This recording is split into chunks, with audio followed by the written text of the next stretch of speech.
सकरे जल विभाजक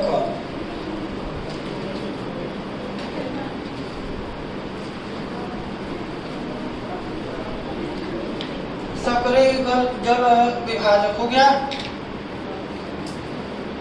लिखेंगे सामान्यतः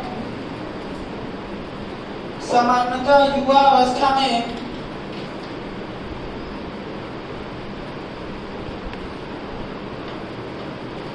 अनेक नदियां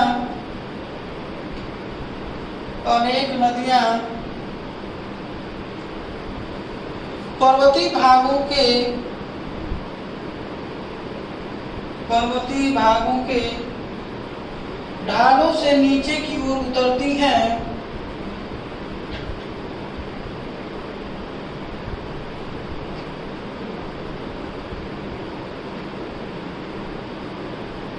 वहाँ छोटी छोटी सहायक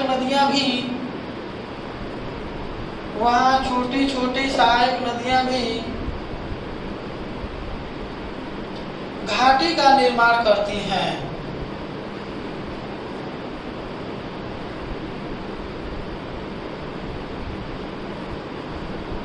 यहाँ पर दो नदियों के बीच में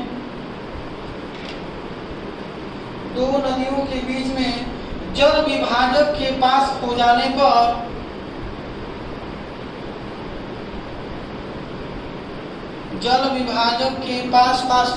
पर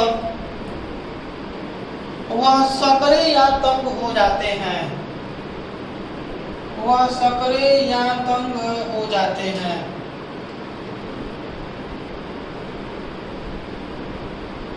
आर्द्र प्रदेशों में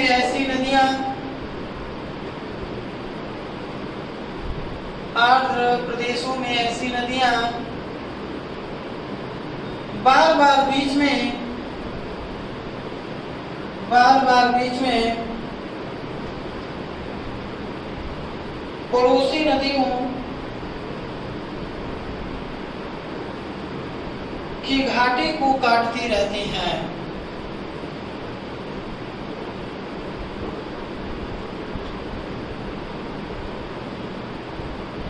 इसमें नदी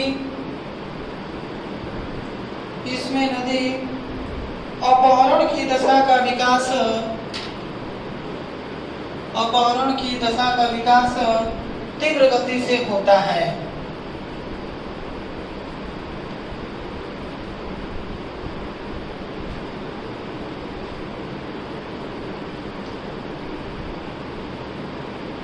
हो गया, एक मिनट रुकिए। आपको देखिए यहाँ पर लिखा है ना कि सकरे जल विभाजक नैरो वाटर डिवाइड। ध्यान दो थोड़ा सा आप लोग। नैरो वाटर डिवाइड में कह रहा है कि युवा अवस्था में अनेक नदियां जब पर्वतीय भागों से निकलती हैं, जैसे कि आपको मैंने बताया था ना कि जो नदियों की जो अवस्थाएं हैं, इन अवस्थाओं को यहाँ पे 3 भागों में विभाजित कर दिया गया। इनकी पहली अवस्था को इन्होंने युवा अवस्था कहा, जहाँ से कि इनका उद्गम स्थान होता है, जहाँ से निकलती हैं। अब यहाँ पे कह रहे हैं कि युवा अवस्था में जब नदियां अपने पर्वतीय भागों से चलती है, जैसे आप देखिए ये जो है पर्वतीय भाग है, और पर्वतीय भागों से जब नदियां निकलना शुरू करती है ना, तो इनका जो वेग होता है वो काफी तेज होता है। इनकी जो स्पीड होती है वो काफी तेज होती है। अब देखिए जब स्पीड अधिक होगा तो उस समय नदियों के द्वारा जो है चौड़ीकरण नहीं होगा। मतलब समझ में आ रहा है? जैसे मान लीजिए अगर जल का ढाल है तो जिस जल का ढाल अधिक होगा तो उस समय उसका जो है चौड़ाई नहीं बढ़ेगा, यानी कि वो चौड़ा नहीं करते हुए चलेंगे, बल्कि वो क्या होगा एकदम पतले से, क्योंकि उसकी स्पीड अधिक है तो पतले से जो है वो ढाल के अनुरूप जो है बहना शुरू कर देती है।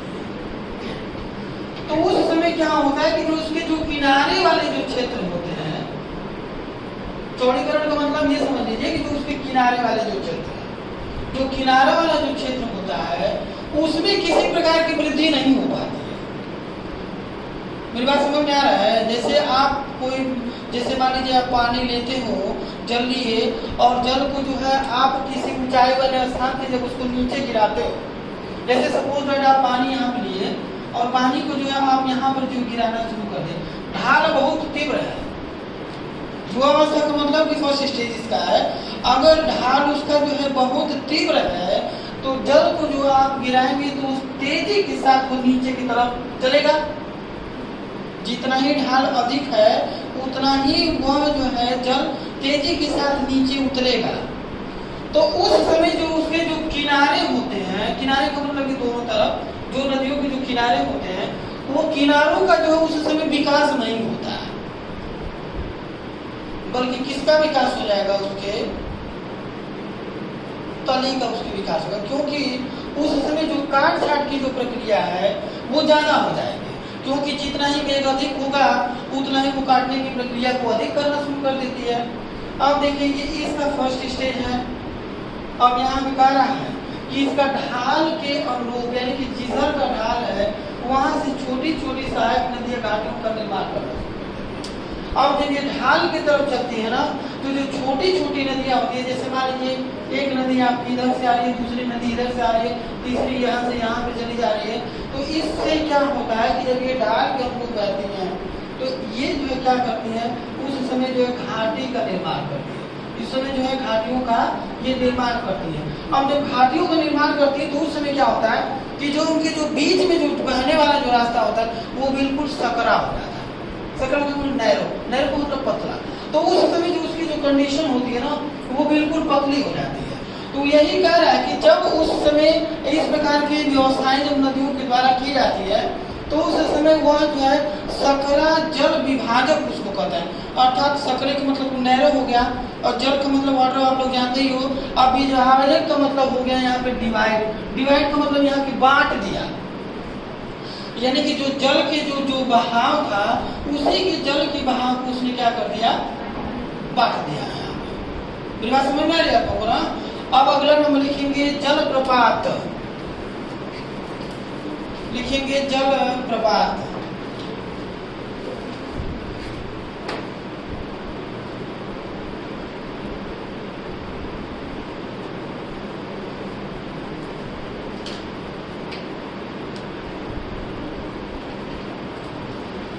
लिखेंगे नदियों के मार्ग में,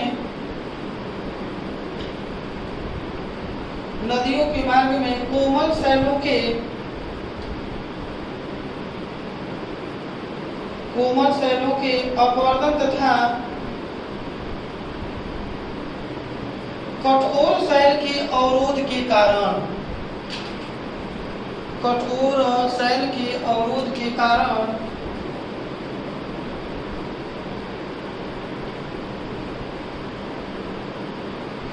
अकस्मात तीव्र या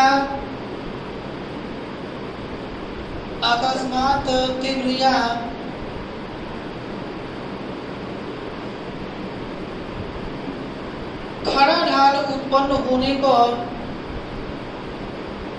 खड़ा ढाल उत्पन्न होने पर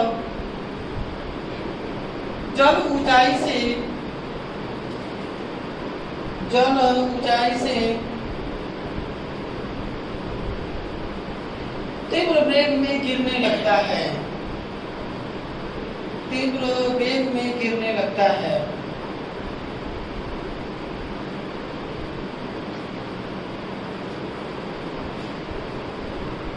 हो गया ना? कुछ झरनों के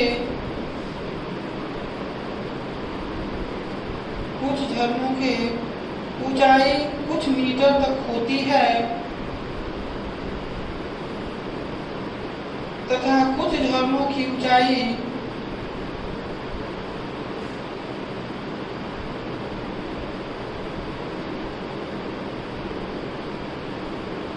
हजारों या सैकड़ों मीटर तक होती है,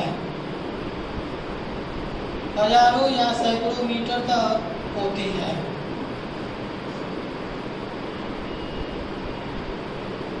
हो गया? एक मिनट रुकिए थोड़ा सा। देखिए यहाँ पर कह रहा है ना कि जल प्रपात, जल प्रपात का मतलब होता है झरना।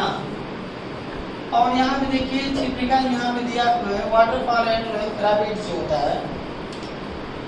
अब यहाँ पे कह रहे हैं कि जब नदियां जो है चलती हैं अपने उद्गम स्थान से चलती हैं, पीछे ध्यान दो आप लोग, जब नदियां अपने उद्गम स्थान से यानी कि जहां से वो निकलती हैं जब चलती हैं तो उनके मार्ग में जाहिर सी बात है कि कहीं पर कठोर चट्टान होगी तो कहीं पर मुलायम चट्टान होगी। ये जाहिर सी बात है, कंफर्म है कि हर जगह पर जो है बिल्कुल एक समान नहीं है, कहीं पे कठोर चट्टान है तो कहीं पे मुलायम चट्टान है। इस प्रकार की व्यवस्थाएं हैं। धरातलीय संरचना हमारे कुछ इसी प्रकार की है। तो उस समय जो कोमल जो चट्टानें होंगी, और यहाँ पर देखिए कठोर शैल, दो के बारे में बात कर रहा है। जो कोमल शैल है और कठोर शैल है, तो एक जो है अपने कठोरता के कारण कटेगा नहीं, और दूसरा अपने कोमलता के कारण तुरंत उसमें जो क्या होगा, कटाव हो जाएगा। जैसे मान लीजिए यहाँ पर आप लोग देख लो, मैप में भी दिखाया गया है कि ये कठोर जो चट्टानें हैं, ये वाली देखिए, ये जो कठोर जो चट्टानें हैं ये कठोरता के कारण कट नहीं रही है, ये वाली जो चट्टान है। और जबकि यहाँ पे जो मुलायम जो चट्टान है वह जो है इस पानी के गिरने से जो है ये कट जा रहा है। तो जब ये नहीं कटा तो जाहिर सी बात है कि यह ऊपर से जल जब गिरने लगा तो यह जो है एक झरने का निर्माण कर दिया, इसने एक वाटरफॉल का निर्माण कर दिया इसने। अगर ये अभी अगर चट्टान अगर कट जाती, जैसे मान लीजिए आपकी जो है ये जो मुलायम जो चट्टान है, मुलायम चट्टान की अपेक्षा अगर ये कठोर चट्टान भी कट जाती तो उस समय ये होता कि उस समय जलप्रपात का निर्माण नहीं होता, कोई और स्थलाकृति बन जाती। लेकिन जो कठोर चट्टान है वो कटती नहीं है, और मुलायम चट्टान कट जाने के कारण ये जो है अब जो है झरना का रूप पकड़ लिया है।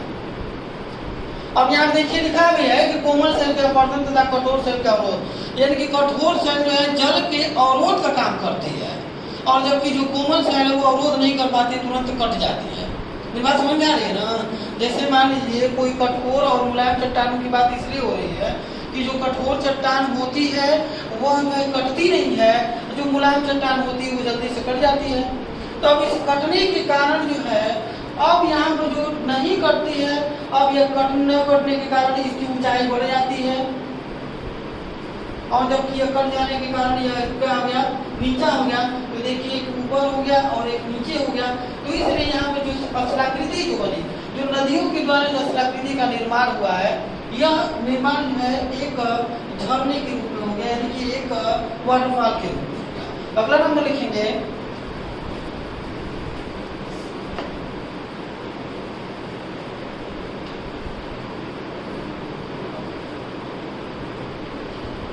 लटकते पर्वत प्रक्षेप।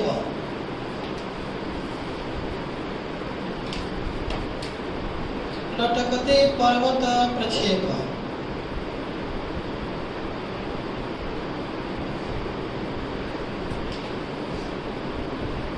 लिखेंगे पर्वतीय भागों में, पर्वतीय भागों में नदी बहुत अधिक टेढ़ा मेढ़ा, पर्वतीय भागों में नदी बहुत अधिक टेढ़ा मेढ़ा मार्ग अपनाती है,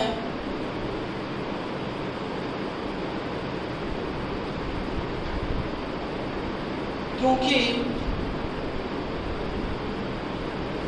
पहाड़ी के नीचे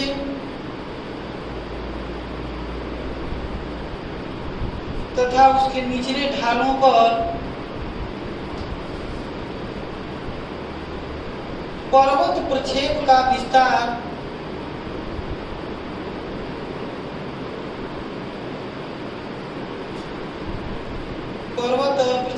विस्तार आपस में उठा रहता है।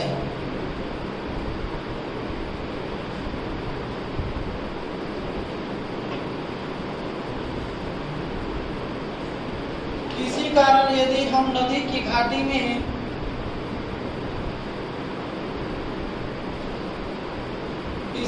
यदि हम नदी की घाटी में खड़े होकर ऊपरी भाग की तरफ देखें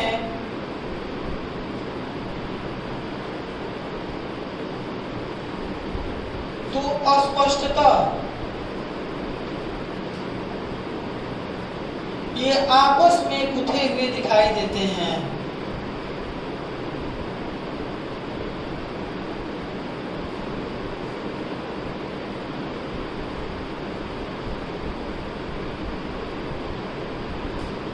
हो गया ना? नदी की गहरी घाटी के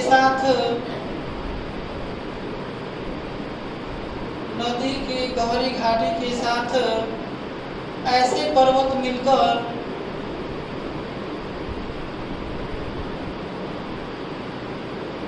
उसको नजरों से ओझल कर देते हैं, नजरों से ओझल कर देते हैं।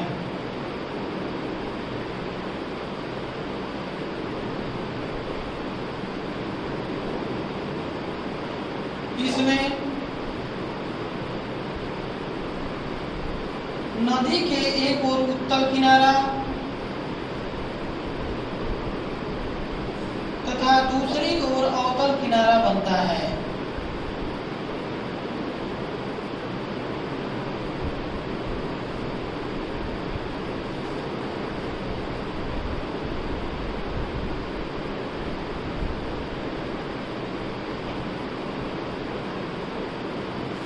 तो क्या एक मिनट रुकिए थोड़ा, आपको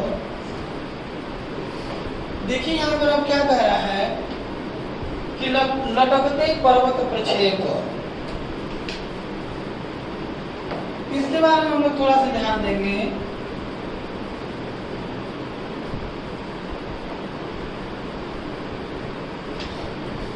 जैसे पर्वतीय भागों की बात हम करें,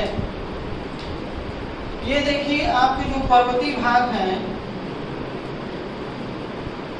टेढ़े मेढ़े हैं, ये हैं, और नदियों के जो मार्ग भी हैं, जाहिर सी बात है कि जिधर आपको जो है ढाल मिलेगा उधर ही कोई नदियां अपना बहना शुरू कर देती हैं। तो जब नदियां उस तरह से अपने स्थान से जब बहना शुरू कर देती हैं, तो ये जो है सीधी से, इनको ऐसा तो है नहीं कि एकदम बिल्कुल सीधा रास्ता मिल जाएगा कि नहीं तुम नदी को एकदम सीधे रास्ते से निकल जाओ। जाहिर सी बात है कि कहीं पर उसका जो है मार्ग ऐसे टेढ़ा होगा, तो कहीं टेढ़ा मेढ़ा ऐसे करके निकलती होंगी, जिधर उसको ढाल मिल जाएगा उधर को ये बहना शुरू कर देती है। ऐसा है, ऐसा नहीं है कि पानी जो है जब बहेगा तो ये जो देखेगा कि नहीं यहाँ पे ऊंचाई है तो उधर को बहना शुरू कर देगा, जिधर को उसको ढाल मिलेगा उधर को बहना ये शुरू हो जाता है। अब ये कह रहा है ना कि पर्वतीय भागों में जो है यह बहुत टेढ़ी मेढ़ी मार्ग को अपनाती है, और जब ये टेढ़े मेढ़े मार्ग को अपनाती है ना तो उस समय जो लगता है कि एक प्रक्षेप बन गया है। प्रक्षेप का मतलब यहाँ में देखिए क्या हुआ है, स्पर्श जो बना हुआ है वो जो है नदियों के द्वारा मिल रहा है। जब वो प्रक्षेप हमें दिखाई कब देता है कि जब हम किसी नदी के घाटी में जब खड़े हो जाए, नदी की घाटी में जब हम खड़े हो जाते हैं तो नदी की घाटी में हमें देखने के लिए मिलता है कि जो पर्वत होते हैं ना वो नदियों को किसी स्थान पर बिल्कुल छिपा रखे हैं।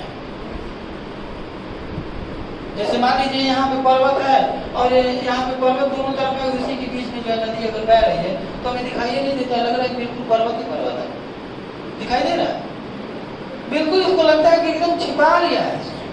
तो उस तरह से कह रहे हैं कि अगर इस प्रकार की स्पष्ट अगर हमें दिखाई देता है तो उस समय लटकते हुए पर्वत प्रक्षेप उस समय बनता है।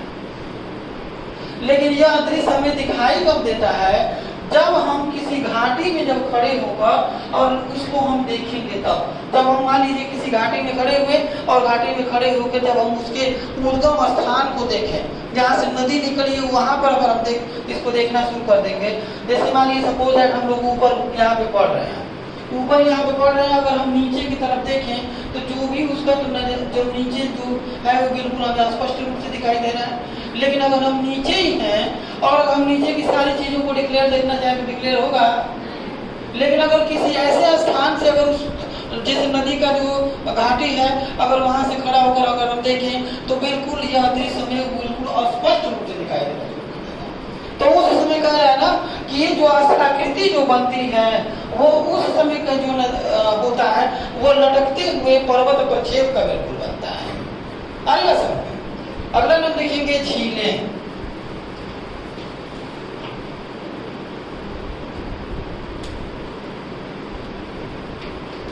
लिखेंगे नदी के मार्ग में घाटी के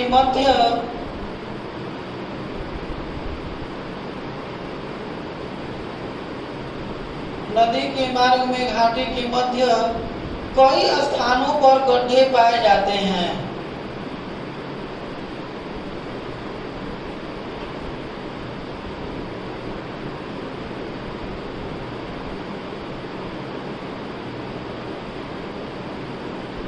नदी अपने प्रारंभिक अवस्था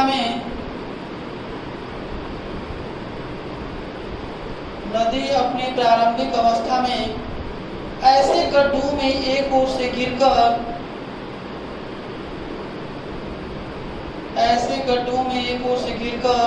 वहां झील की रचना करती है।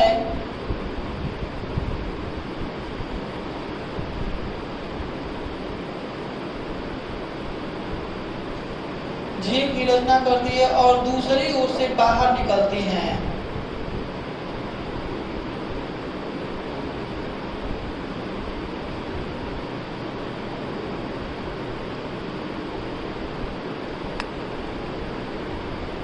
लिखेंगे वूलर एवं डल झील, नैनी झील, मानसरोवर आदि ऐसी झीलें हैं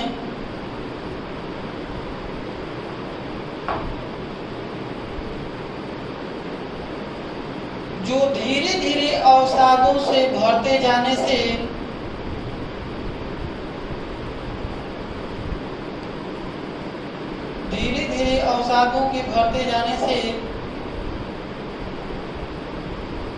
झील के निकासी मार्ग के नीचे की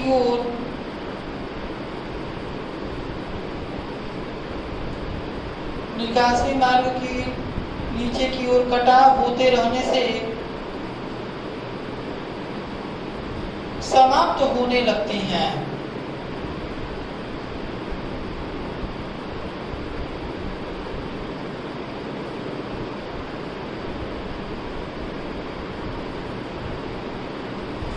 हो गया, एक मिनट रुकिए, थोड़ा सा यहाँ पे देख लीजिए। अब यहाँ पे देखिए, यहाँ पे लेक की बात हो रही है, झील की बात हो रही है कि जो झीलों का निर्माण होता है वो किस प्रकार से होता है। यहाँ पे कह रहा है कि नदियां जब अपने प्रारंभिक अवस्था में होती हैं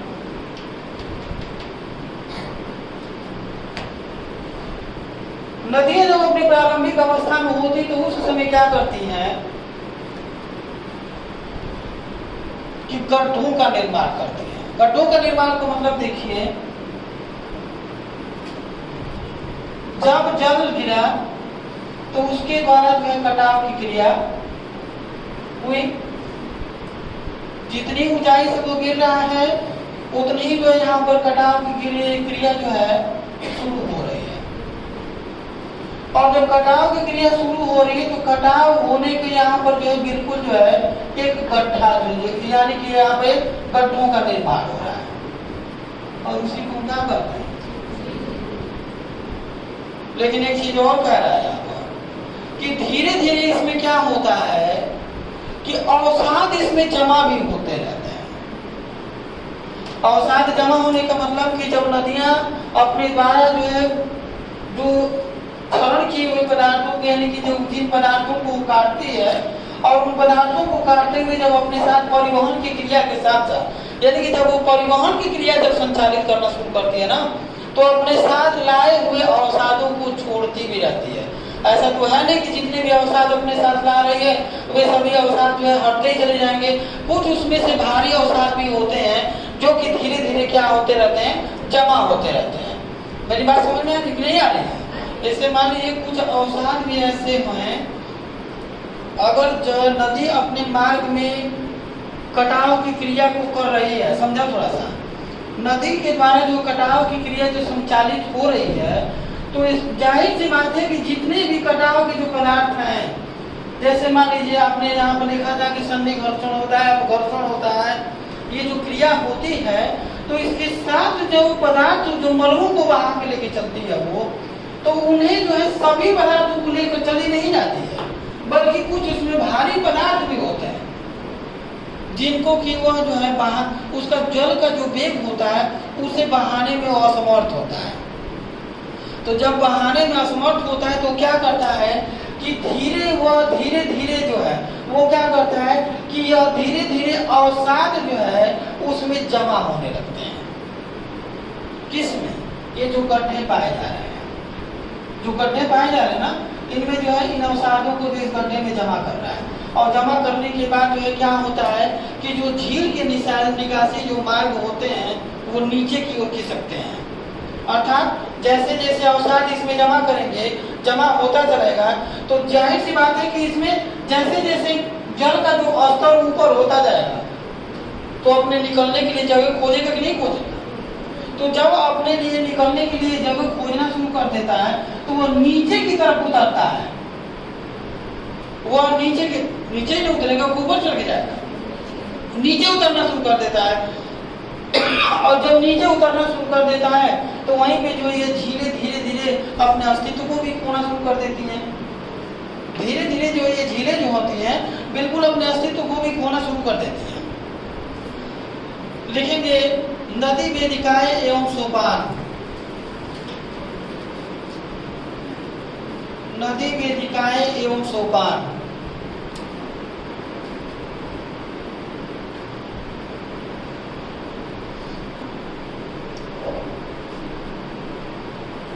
लिखेंगे यह नदी घाटी में विकसित अपर्दन की विशेष आकृतियां हैं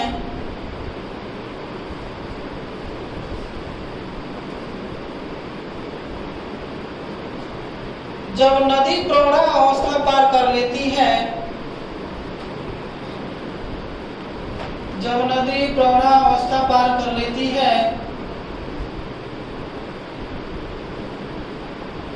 अथवा मैदानी भागों में बहती है,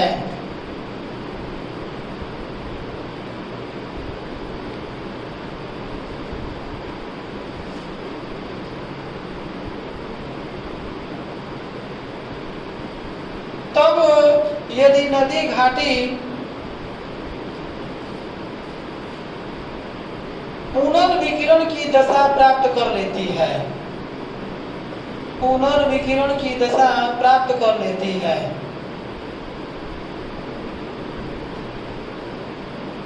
तो सारा ही भाग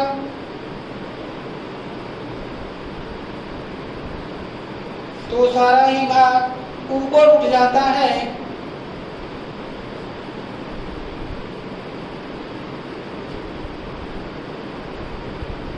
तो ऐसी दशा में नदी अपने बाढ़ निर्मित मैदान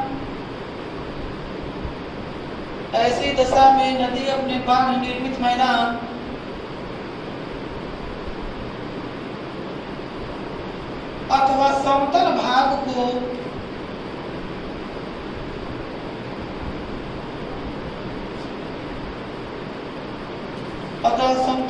को तेजी से गहरा करने लगती हैं।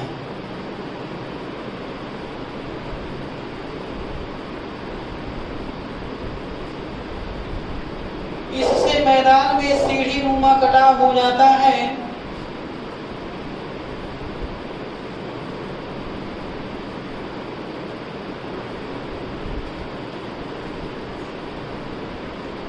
जिसे नदी वेदिकाएं कहते हैं।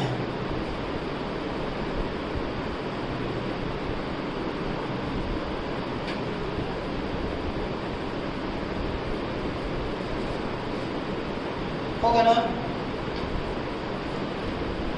एक मिनट रुकिए थोड़ा सा आप लोग देखिए। यहाँ पे कह रहा है कि नदी वेदिकाएं एवं सोपान।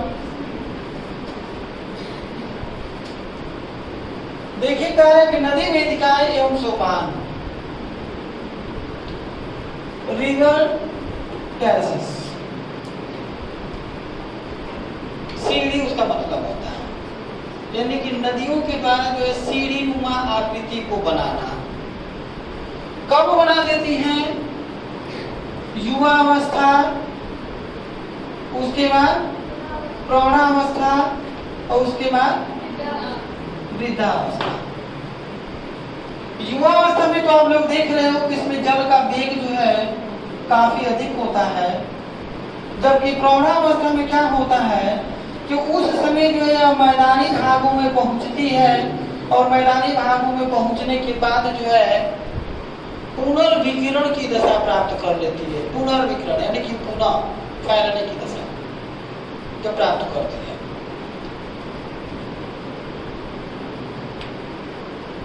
उस समय क्या होता है, उस समय जो कटाव की जो क्रिया होती है, क्योंकि उसी के द्वारा ये जो आपके जो बाढ़ के जो मैदान होते हैं, मतलब बाढ़ का मैदान को मतलब कि जहाँ का जल स्तर में जो है नदियों के मार्ग में अगर किसी प्रकार की बाधाएं आ जाती हैं, जैसे मान लीजिए नदी का पानी अगर बह रहा है और उसको निकलने में अगर किसी प्रकार की बाधा अगर आ जाती है तो उस क्षेत्र का जो जल स्तर होता है ना वो बढ़ने लगता है और जो उसके आसपास के जो क्षेत्र होते हैं उसको काफी प्रभावित करने लगता है।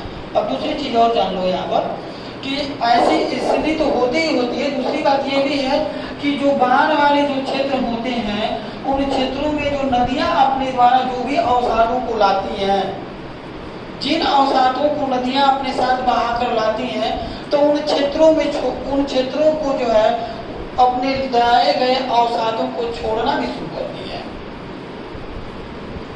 बाढ़ प्रभावित जो क्षेत्र होते हैं, समझिए मैं क्या बताना चाह रहा हूँ आपको कि कह रहे हैं ना कि जब वो अपने द्वारा जो अवसादों को जब वो लाती है तो उन क्षेत्रों में वो छोड़ना शुरू कर देती है, तो जाहिर सी बात है कि वो मुलायम चट्टानों से निर्मित होगा। ये भी कंफर्म है ना कि जब वो अपने द्वारा लाए गए अवसादों को जब छोड़ना शुरू कर देती है तो यह भी कंफर्म है कि जो अपने साथ अवसादों को ला रही है वह जो है मुलायम होगा।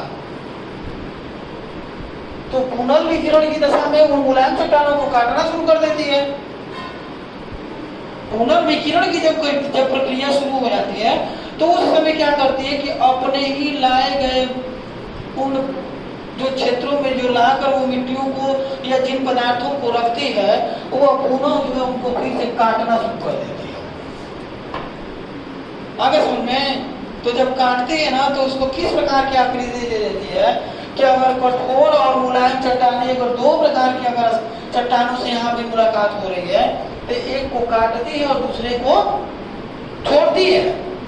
मुलायम चट्टानों को काट दी, जैसे मुलायम चट्टान को काट दी और जबकि कठोर चट्टान को छोड़ दी, मुलायम चट्टान को काट दी कठोर चट्टान को छोड़ दी, तो उस समय जो आकृति बन रही है बिल्कुल एक सीढ़ी के नुमा बन जाती है। कैसा बन गया? जैसे मान लीजिए सीढ़ी नुमा बन गया, यानी कि कठोर चट्टानों को नहीं काट पा रहा क्योंकि उसकी मजबूरी है कि उसको काट नहीं पा रही है, और जो मुलायम जो चट्टान है उसको काट दे रही है। तो मुलायम चट्टान को काटना और कठोर चट्टान को नहीं काट पाना, अब ये जो अस्त्राकृति जो बन रहा है वो जो है एक बिल्कुल सीढ़ी के नुमा बन रहा है। तो जब वो बन रहा है तो उसी को हम कहते हैं कि रिवर टैक्सेस, यानी कि नदियों के द्वारा सीढ़ी नुमा आकृति को देना। यानी कि नदियां उस समय यानी कि जब अपनी प्रौढ़ावस्था को पार करके और वृद्धावस्था के प्रथम चरण में हो, अगर इसको चरणों के द्वारा अगर हम इम्प्रूव करके अगर दिखाया जाए तो अगर ये कहा जाए कि वो वृद्धावस्था के एकदम शुरुआत में ही अगर हो तो उस प्रकार से जो है यह इस प्रकार की आकृति को निर्मित कर देती है, यानी कि नदी वेदिकाओं का निर्माण कर देती है। क्योंकि कठोर चट्टानों को नहीं काट पाती है, मुलायम चट्टानों को काटती है, एक को नहीं काट पाती दूसरे को काटती है, तो उस समय जो है बिल्कुल एक सीढ़ी नुमा आकृति बनती है। तो यह आकृति जो बनती है वही हमारा क्या होता है, नदी वेदिकाएं बन जाती है। अब लिखेंगे नदी अपहरण।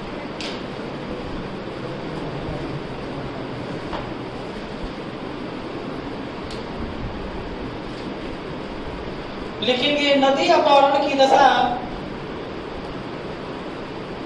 नदी अपहरण की दशा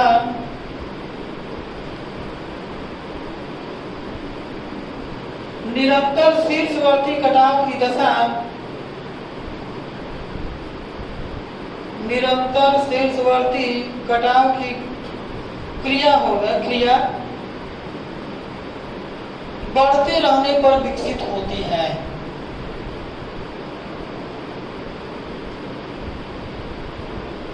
इसका संबंध नदी की अपरदन क्षमता से है। इसका संबंध नदी की अपरदन क्षमता से है।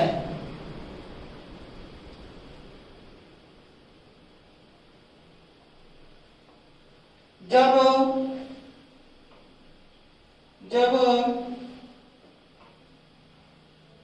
नदी अपने उद्गम की ओर से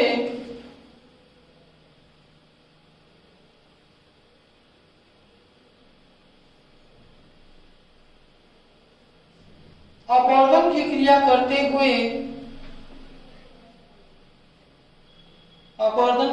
करते हुए अगर प्रवाह प्रदेश में इतना फैल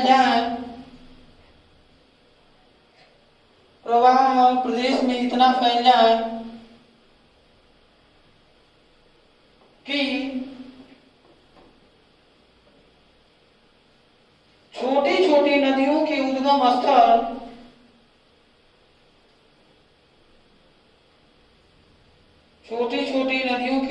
स्थल उसमें सम्मिलित हो जाते हैं।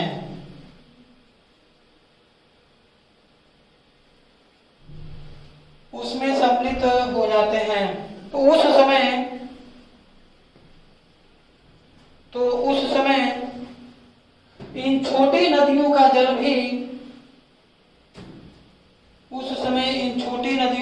भी उन बड़ी नदियों में बहने लगता है।